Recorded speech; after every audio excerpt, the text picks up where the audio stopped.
رايحين على فين يا مصر؟ مش باين فيك صبح من ليل من عصر. قلوبنا لضياع ولادك بتتعصر عصر. أحلامنا بقت مجرد عشة بعد ما كانت قصر. والفرحة فيك بتتكسر كسر، والدموع فيك بقى ملهاش حصر. بس وحياتك لا نمسح دموعنا ونخليكي عظيمة يا مصر، عظيمة يا مصر. ولحقوق ولادك وخدامك راية من رايات النصر. مش هنتهاون مع أي مسؤول، وهنعرض كل السلبيات على طول، علشان واضح إن طول ما في صراعات وخناقات ومسؤولين لابسين عباية البهوات وقرارات بتضرب في قرارات، هيطول زمن الآهات، هيطول زمن الإضرابات، هيطول زمن الإضرابات.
النهارده الاضراب ده عاملينه الاداريين بتوع التربيه والتعليم. طبعا هم بيطالبوا ان هم يتساووا بحقوقهم مع المدرسين زيهم زي المدرسين وزي الدكاتره. طبعا احنا عايزين نوصل رساله مهمه جدا، الناس دي مش اقل من المدرس ومش اقل من الدكتور، ان هم يكون لهم كامل. ده بالاضافه ان بلقاءاتنا مع المسؤولين وضحوا لنا ان في اجتماع بيتم حاليا بخصوص الموضوع ده في الاداره التعليميه بمحافظه القليوبيه. طبعا احنا شفنا حالات النهارده زي ما هتعرض في التقرير معانا، شفنا حالات مش ممكن، يعني ناس بتموت وناس شغاله عشان خاطر لقمه العيش.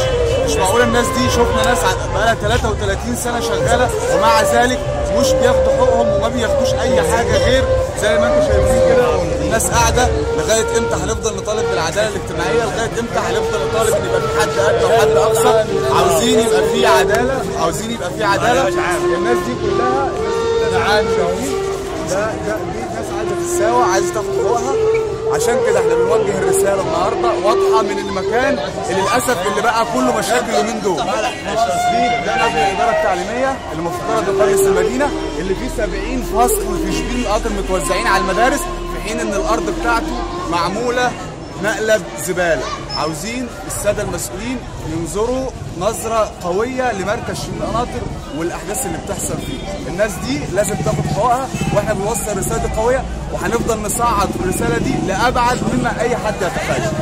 ده مطلب الناس ده، واحنا النهارده صورنا معاه، وزي ما هتشوفوا في الحلقه وهتشوفوا الناس الست وهي بيغمى عليها، هتشوفوا الناس وهي بقى لها 33 سنه شغاله، هتشوفوا راجل زي الراجل اللي سجلنا معاه ده ولاده في الجامعه وبيصرف عليهم ومرتبه بعد سبعة في الجامعة، 7 في التعليم، 4 جامعة و2 ثانوي و1 ابتدائي و1400 جنيه، 1400 جنيه ياخد 1400 جنيه بعد 33 سنة خدمة، ولسه في بشوات في البلد بياخدوا 1,200,000 جنيه شغالين في بنوك وشغالين هنا وهنا وهنا. بالنسبة للتربية والتعليم في شبين القناطر بما يؤدي إلى وقف جميع الأعمال لوقوف للمطالبات بتاعتهم اللي هي بتخصهم بالمنح بتاعتهم والحافز، ودوت هنشرحه مع بعض الناس في القرآن.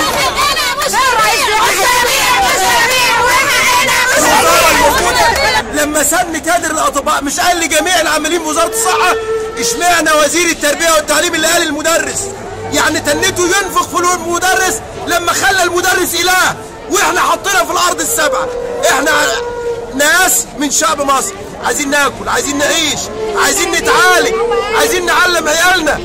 يعني هو يحمدوا ربنا الحكومه ان من ملالين انا واحد من ضمن الناس اتخرج من تحت ايدي بمرتب تعبان، 3 مهندسين من ولادي علمتهم من مرتب تعبان.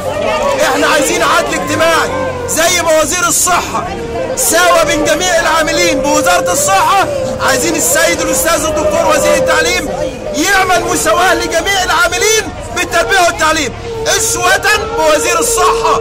احنا شغالين فين بالظبط؟ انا عايز افهم احنا شغالين فين. المدرس بيشتغل 6 شهور، انا بشتغل 12 شهر ومش واخد حقي. المدرس في الاجازه بينام في بيته ومدير المدرسه بيمضيله. انا اللي 12 شهر عايش. انا ليا ناس زمايلي في المدرسه متعاقدين مش متثبتين، دخلوا الشهر لا يقل عن 8000 جنيه. انا راجل اعيش بيت اسره فيها 10 افراد ب 1400 جنيه ازاي؟ ده ظلم.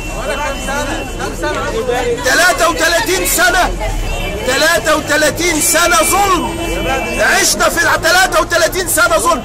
عايزين نشوف الحريه والعداله الاجتماعيه اللي قال عليها الرئيس. وصلوا صوتنا للرئيس محمد مرسي، عايزين حقنا. وازاي راجل وكيل وزاره بينادي راجل معلم بيعلمنا واحنا في قطاع، احنا رجال التربيه والتعليم اصحاب فضل على المجتمع كله. لما يتقال علينا ان احنا جرابيع، الرئيس المباشر بتاعنا وكيل وزاره يقول علينا جرابيع، يبقى ازاي الطلبه بتاعتنا تحترمنا وازاي الشعب المصري يحترمنا؟ اتفضل. المشكله بتاعتنا ان احنا بعد ما ادونا 83.5% بدا يخصموا مننا تاني، وكل شويه يقول تلجأ وكل شويه يقول ده هناخدهم وانتوا هتاخدوهم، ولنا 33.5% المفروض ناخدهم، واحنا اصلا بنشتغل اكتر من المدرسين. يعني احنا علينا عبء جامد في التربيه والتعليم اكتر من المدرس. وبعدين المدرس حضرتك بقالك كام سنه؟ نعم كام سنه شغاله؟ 33 سنه. بقالي 33 سنه شغاله وانا مواجه اول مالي واداري بإدارة شبين، والمدرسين بيطلعوا يسيبوا حصصهم في المدارس ويخشوا البيوت دروس خصوصيه الساعه ب 200 جنيه. مدرسين المدارس التجريبيه للغات واخدين حقهم ثالث ومثلث، يجي ياخدوا مننا احنا 33.5% عشان هو يزودهم 50%. ده ظلم. وزير الماليه مش عادل ولا عنده اي نعمه. يثبت الاداريين، يثبت المعلمين يثبتوا، المعلمين يثبتوا، الناس التعبانين دول يثبتوا، ونتساوى بالمدرسين. وكيل الوزاره يتشال. الوضع ده صعد لاي مسؤول قبل كده؟ الوضع صعد المحافظ، والمحافظ ما اتخذش قرار. المحافظ للاسف مش عايز يتخذ قرار. وزير التربيه والتعليم سلبي، وكل وزاره سلبيه. المدرس شوف اقل مدرس بيروح بياخد له اقل 30-40 الف جنيه في الشهر دروس. مين احنا بناخد كام؟ 890 جنيه يعملوا ايه؟ اللي معاه الناس عارف ايه؟ يجي البيت ياخد 200 جنيه برضه في الحصه. هو مش تدريب وياخد الكادر. انت قصدك ان بس احنا عارفين ان الاداري له حوافز غير الحوافز بتاعتنا. احنا بعدنا عن المدرس خالص. احنا كلنا تحت طائله واحده، تحت منظومه واحده، التربيه والتعليم. ايه اللي خرج الاداري عن التربيه والتعليم؟ ما كانوش حطونا ضمن التربيه والتعليم، كانوا خلونا مسمى تاني بقى. لما بيفصل او بيضرب الناس ببعضها ده كده ضرب. انت قصدك ان ده يعني ضد المساواه والعداله الاجتماعيه؟ طبعا ما فيش لا مساواه ولا عداله اجتماعيه ولا اي حاجه. احنا شغالين اداري بالعقد بقالنا 3 سنين ما ثبتناش، وكل شويه يوعدونا يقولوا هنثبتكم وعايزين نتثبت، وناخد 130 جنيه ومش عارفين نشتغل ومش عارفين نعمل اي حاجه خالص.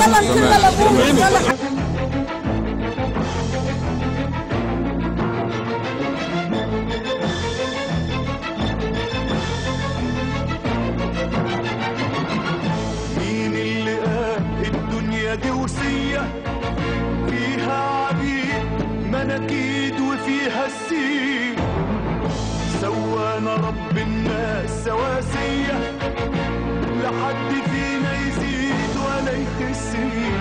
مين اللي قال الدنيا دي وصية فيها عبيد مناكيد وفيها السين، سوانا رب الناس سواسية، لحد فينا يزيد ولا يكسين.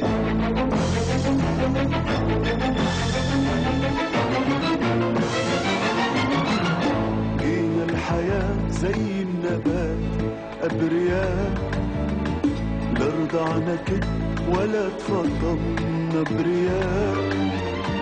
لينا الحياة زي النبات أبرياء، لا رضعنا كده ولا تفضلنا برياء. طب ليه رمانا السيف على السيف وكيف نواجهه غير بالصدق والكبرياء؟ مين اللي قال الدنيا دي وصية فيها عبيد ملاكين وفيها سين؟ سوانا رب الناس سواسية، لا حد فينا يزيد ولا يزيد.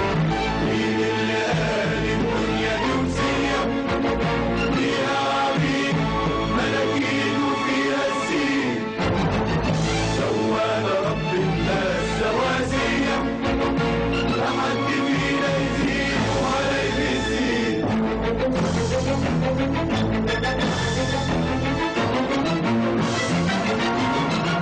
عيش يا ابن آدم بكر زي الشجر، موت وانت واقف زي في مطرحك. عيش يا ابن آدم بكر زي الشجر، موت وانت واقف زيه في مطرحك. ولا تنحني المخلوق بشر أو حجر، وشب فوق مهما السما